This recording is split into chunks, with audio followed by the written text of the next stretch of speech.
Hello and welcome to Just One More Watch. Welcome today to the review of a piece that's from the left field of the Seiko catalogue. This is one of their Recraft range of watches, a relatively new range that is unashamedly aping the look of the early 1970s. Lots of colour, lots of different styles, and quite big watches. The only thing that isn't big about this one is the price tag. Now this isn't my watch, I didn't buy this one. This is another piece that has been very kindly and generously sent to me for review by a local Australian subscriber. This one belongs to Ernie. Now Ernie got in touch just before Christmas. He said he'd picked up one of these Recrafts. It was on its way down to him in Sydney. Would I be interested in unboxing it and peeling off the stickers? And I said, thanks very much. And that was before I found out that Ernie lives in a place called Scotland Island. I'd never heard of it before, but a tiny little island not even serviced by Australia Post, but it's only 20 kilometres north of here in one of Sydney's many beautiful national parks. Big thank you to Ernie, very appropriate that you loaned a Scotsman your watch. Okay then, let's flip the camera and peel off some stickers. Let's start, as we often do, by talking about money. This SNKM 97 can be yours from around 150 US dollars. There's one on Amazon.com. I'll leave a link to that one in the description of the video. As always, available from a bunch of different retailers, so take that as your kind of maximum price. And what have we got in the box? I said 1970s in the intro. There's definitely a kind of late 60s, early 70s thing happening here. I think though, it's a chunky one, this one. So the size is more 1970s than 60s. Look at it, there it is with that glorious green and gold sunburst all over that dial. Let's take a closer look. Quite nice packaging actually. I must have unboxed at least 20 Seiko by now. Every one of them slightly different. This one coming with a rather comfortable looking little cushion. And there is the watch. Just look at that thing. Not too many stickers, Ernie, to peel off today. You're going to have to replay the two that are on here. There we are. One on the case back and the all important one on the case frontage. There we go. Alright, we're back. We're sized up, but we're still resplendent in green and gold. Look at this thing. 44 millimeters in diameter, 24 mil lug width. First Seiko I've encountered with big lug width like that.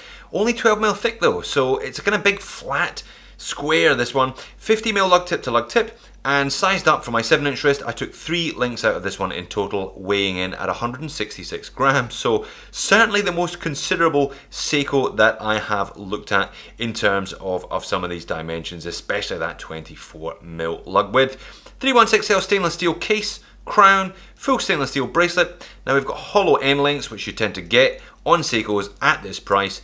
And we've got a pressed clasp. By the way, 24 down to 20, then back up to 22 for the clasp.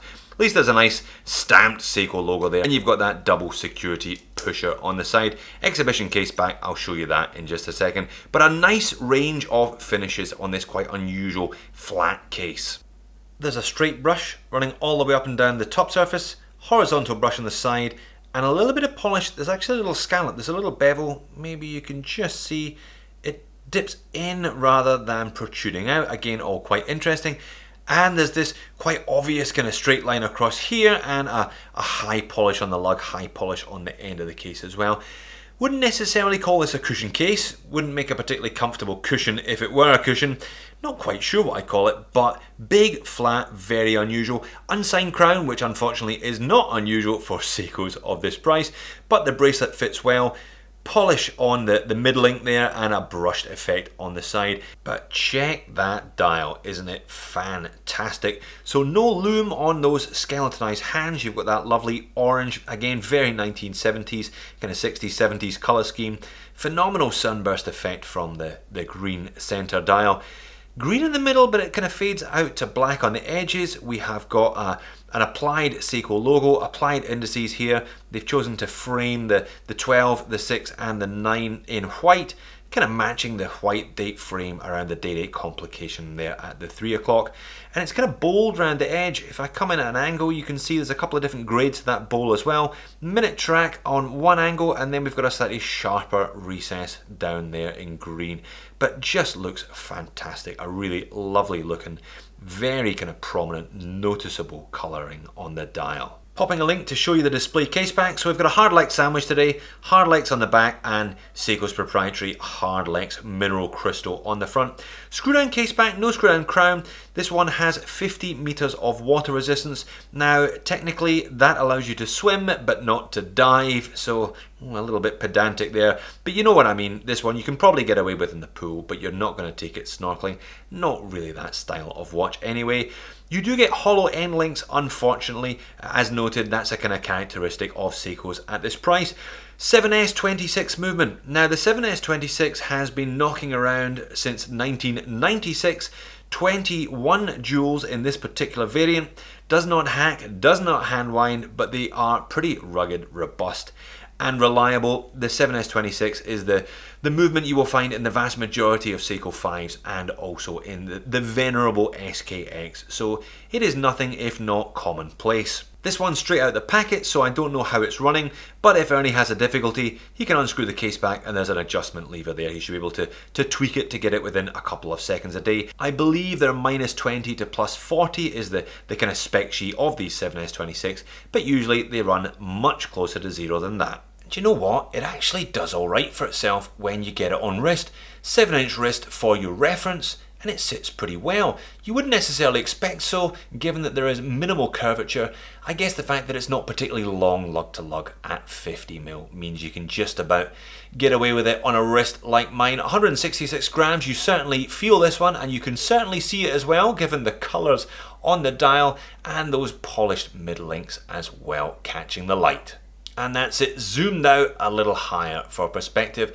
I doubt very much that Hardlex has got any AR coating on it, but again, can't really complain too much at the price. And we have an extended outdoor natural light shot for you today, so you can marvel at the green sunburst effect on the dial. I have seen quite a few watches with sunburst dials over the last couple of years, but I think this one of the best, certainly one of the most extreme effects. You can see so much light reflecting off that dial. It just looks fantastic. Nice applied gold indices as well.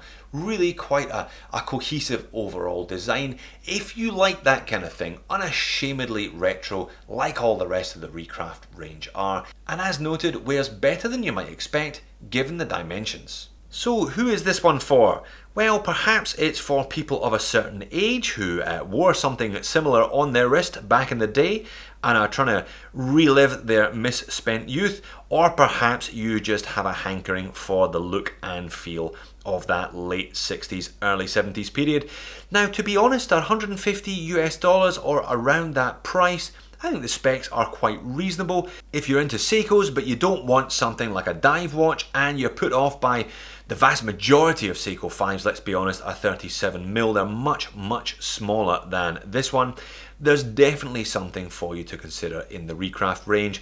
This one I think would look great on brown leather. Indeed, there are a number of these Seiko Recraft watches that come with brown leather straps at or around the $150 price point.